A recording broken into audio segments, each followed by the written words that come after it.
তাৰা সৈন্য বছৰিয়া বলবৎ জীৱনৰ অন্ত পেলাই ৰাজ্য শাসনৰ পথৰে বেৰিছে নাজানো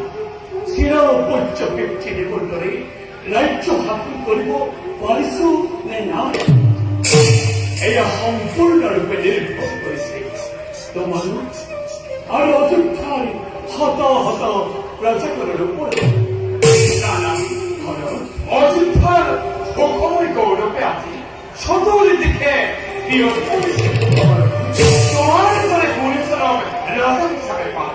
হয়তো আপনি অযোধ্যার প্রশাসক আরো ধৈর্য আমি তোমার এই কথায় সঁচা দাদা আজি অযোধ্যার প্রজার মন নাই অলপ দুঃখ হয়েছে প্রজার মুখে মুখে কেবল তোমার গুণান্বিত সঁচাকৈ গৌৰৱান্বিত আমি তোমাৰ ভক্তিগণ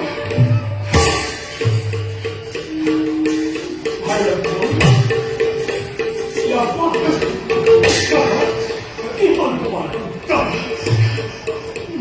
ভয় এই সব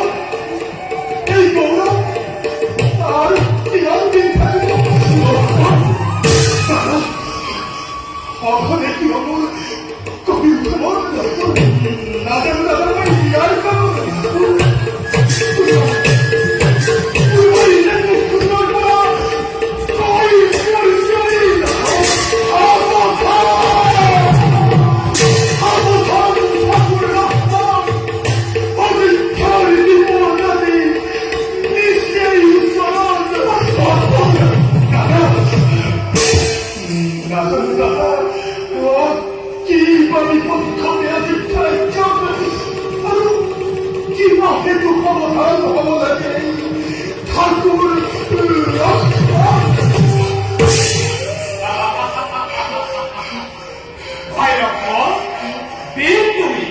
তোমার ক্ষেত্রে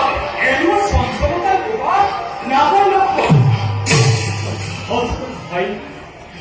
যেতেলৈকে আমার হিরোই পিতৃ পিতামহর আশীর্বাদ থাকিব তেতিয়ালৈকে নেদেখো কোনো চিন্তার কারণ বলা ভাই আমি তোমাকে বিশ্রাম করব বলেন